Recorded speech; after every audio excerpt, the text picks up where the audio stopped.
Hello students, today we have to see the difficulty that you have seen.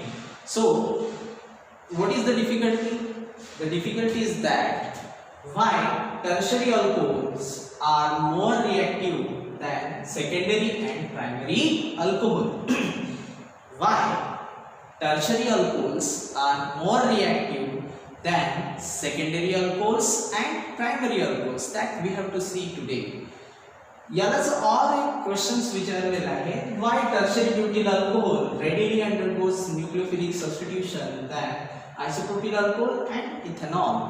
म्हणजेच primary alcohol secondary alcohol पेक्षा tertiary alcohols हे जास्त reactive का बरं असतात, खूप लवकर न्यूक्लियोफिलिक सबस्टिट्यूशन ला अंडरगो का होतात, म्हणजे न्यूक्लियोफिलिक सबस्टिट्यूशन्स का लवकर ते देतात, that we have to see here. So students, let us start from the examples. CH3 single bond C, single bond CH3, single bond CH3, single bond OH. This is tertiary butyl alcohol. This is tertiary butyl alcohol. CH3 single bond CH, single bond CH3 आणि हा H आपण खाली लिहू, H आणि इथे OH. त्यानंतर एक example आणखी घेतलं आपण, ethanol CH3 single bond CH2 single bond OH. Understood? These are the three examples and we have said that this tertiary alcohol is more reactive than isopropyl alcohol, than ethanol and than methanol. ठीक आहे. Methanol सुद्धा आपण इथे draw करू शकतो, CH3 single bond OH. इथे याला आपण असं लिहू, H H आणि H. ठीक आहे, अशा प्रकारे इथे याला H आणि याला H. ठीक आहे, अशा प्रकारचे अल्कोहोल्स आहेत.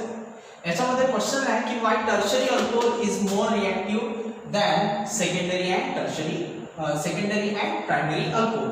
म्हणजे हा जो टर्शरी अल्कोहोल आहे, by name we can say that it is a tertiary butyl alcohol.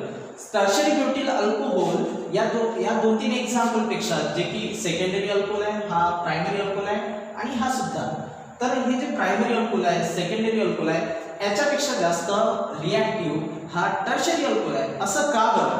तर त्यासाठी आपण पाहूया या एक्झाम्पल मध्ये की जेव्हा न्यूक्लियोफिलिक सबस्टिट्यूशन होतात तेव्हा हा OH निघून जाते. बरोबर आहे. हा OH निघाल्यानंतर या OH कसा निघतो, OH कसा निघतो, तर इथे जे बॉन्ड पेअर असेल COH मधली बॉन्ड पेअर, ही बॉन्ड पेअर घेऊन कोण निघून जाते, OH निघून जाते. बॉन्ड पेअर घेतल्यामुळे या कार्बनवर काय येणार, पॉझिटिव्ह चार्ज. बॉन्ड पेअर घेऊन गेल्यानंतर हा बॉन्ड ब्रेक होणार आणि या कार्बनवर काय येणार, पॉझिटिव्ह चार्ज. आता पॉझिटिव्ह चार्ज आला म्हणजे of course this is unstable moiety और अनस्टेबल स्पीसीज. हे अनस्टेबल स्पीसीज आणि हा कार्बोकॅटायन झाला आणि स्पीसीज अनस्टेबल आहे, तर कार्बनवरचा चार्ज याला अनस्टेबल करत आहे. बरोबर आहे. तर याला स्टेबिलिटी देण्यासाठी याच्याजवळ प्लस इफेक्ट आहे, डोनेटिंग इफेक्ट आहे. Methyl groups are electron donating.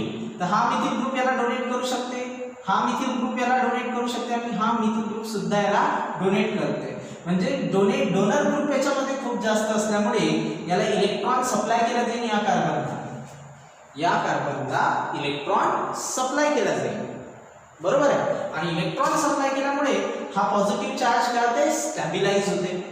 Positive charge करते, स्टॅबिलाइज होते आणि पूर्ण जो कार्बोकॅटायन आहे तो काय बनतो, स्टेबल बनतो. बरोबर आहे. स्टेबल बनतो.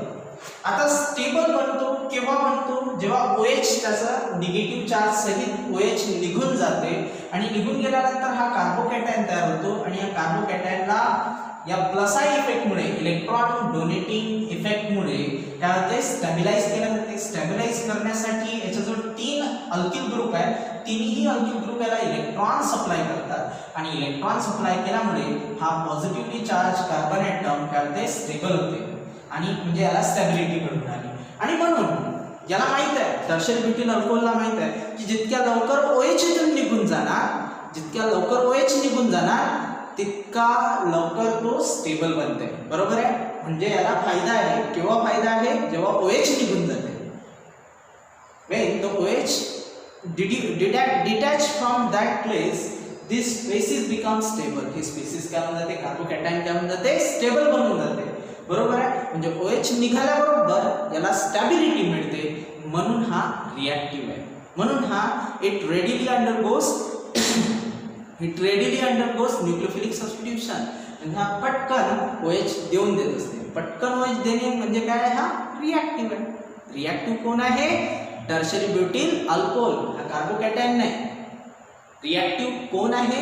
टर्शरी ब्युटिल अल्कोहोल किंवा टर्शरी अल्कोहोल. त्याचं एक्झाम्पल टर्शरी ब्युटिल अल्कोहोल. हे काय? रिॲक्टिव्ह आहे. का बरं रिॲक्टिव्ह आहे? कारण त्या टर्शरी ब्युटिल अल्कोहोल मधला OH गेल्यानंतर जो कार्बोकॅटायन बनते हा स्टेबल बनते आणि खूप जास्त स्टेबल आहे, बरोबर आहे. कोणाच्या कंपॅरिझन मध्ये? सेकंडरी आणि प्रायमरीच्या कंपॅरिझन मध्ये. तर येतं लक्षात. असं का बरं? तर इथे तुम्ही जर बघितलं तर या सेकंडरी अल्कोहोल मध्ये OH गेल्यानंतर इथे तसंच होईल. OH गेल्यानंतर याच्यावरती काय येणार? Positive charge. OH गेल्यानंतर या कार्बनवर काय येणार? पॉझिटिव्ह चार्ज, बरोबर आहे. कसा आहे तो पहिली एक वेळा बघून घ्या. हा बॉन्ड आहे. या बॉन्ड मधली बॉन्ड पेअर कोण घेऊन येते? OH. आणि हा निगेटिव्हिटी चार्ज बनून काय होते? इथून निघून जातो आणि याच्यावर येतो पॉझिटिव्ह चार्ज. म्हणजे हा कार्बोकॅटायन तयार झाला. आता याची स्टॅबिलिटी चेक करा याच्या कंपॅरिझन मध्ये. इथे 3 अल्किल ग्रुप होते, 3 इलेक्ट्रॉन डोनेटिंग ग्रुप होते. प्लस आय इफेक्ट जास्त होता इथे. डोनेटिंग इलेक्ट्रॉन डोनेटिंग इफेक्ट काय होता इथे? जास्त होता. पण इथे बघा plus I effect electron donating effect याच्या कंपॅरिझन मध्ये इथे कमी आहे, बरोबर आहे. म्हणून याच्यात इथे हा जो कार्बोकॅटायन आहे इतका जास्त स्टेबल होत नाही, बरोबर आहे. इतका जास्त स्टेबल होत नाही. म्हणून हा जो सेकंडरी अल्कोहोल आहे किंवा त्याचं एक्झाम्पल आयसोप्रोपिल अल्कोहोल तितका जास्त रिॲक्टिव्ह राहत नाही. म्हणजे याच्या इतका रिॲक्टिव्ह राहत नाही, याच्यापेक्षा कमी रिॲक्टिव्ह आता दोन अल्किल ग्रुप काय करतात? त्याला इलेक्ट्रॉन प्रोव्हाइड करतात, इलेक्ट्रॉन सप्लाय करतात. पण हा एक हायड्रोजन आहे जो इलेक्ट्रॉन विड्रॉ करते. हे दोघं जण देताना दिसेल आणि हायड्रोजन इलेक्ट्रॉन स्वतःकडे ओढताना दिसेल. म्हणजे 2 देणारे आहेत तर 1 ओढून घेणार आहे. म्हणजे हा कार्बोकॅटायन तितका स्ट्रॉंगली स्टेबल बनणार नाही. आणि तो स्टेबल बनणार नसल्यामुळे तो OH लवकर जाऊ देणार नाही. OH ला लवकर रिलीज होऊ देणार नाही. COH बॉन्ड लवकर ब्रेक होणार नाही. म्हणजे हा लेस रिॲक्टिव्ह आहे as compared to tertiary alcohols, बरोबर आहे. आता याच्या कंपॅरिझन मध्ये आपण इथे बघूया. जेव्हा हा बॉन्ड ब्रेक होणार, हा OH निगेटिव्ह आणि इथे काय ना पॉझिटिव्ह चार्ज. आता इथे बघा इथे एकच जण एक अल्किल ग्रुप काय आहे? इलेक्ट्रॉन डोनेटिंग आहे. एक alkyl group electron donating group आहे. म्हणजे प्लस आय इफेक्ट या दोघांच्याही कंपॅरिझन मध्ये प्लस आय इफेक्ट इथे कमी आहे. आणि प्लस आय इफेक्ट कमी आहे त्यात काय होते? हे जे 2 हायड्रोजन आहे हे सुद्धा काय करतात? इलेक्ट्रॉन स्वतःकडे ओढून घेतात. म्हणजे याने सप्लाय केले की त्यातलेही इलेक्ट्रॉन हे 2 हायड्रोजन ओढून घेते, बरोबर आहे. कारण हे लक्षात ठेवा की CH3 ग्रुप मिथिल ग्रुप म्हणजे कोणताही alkyl group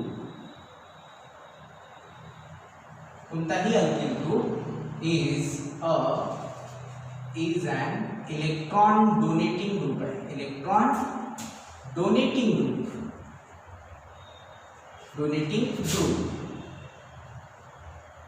which shows plus I effect. कोणता इफेक्ट असते? इलेक्ट्रॉन डोनेटिंग इफेक्ट असते. पण हायड्रोजन हे झाल्यानंतर hydrogen accepts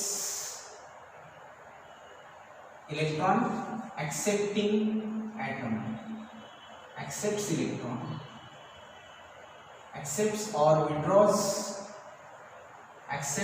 withdraws electron from carbon.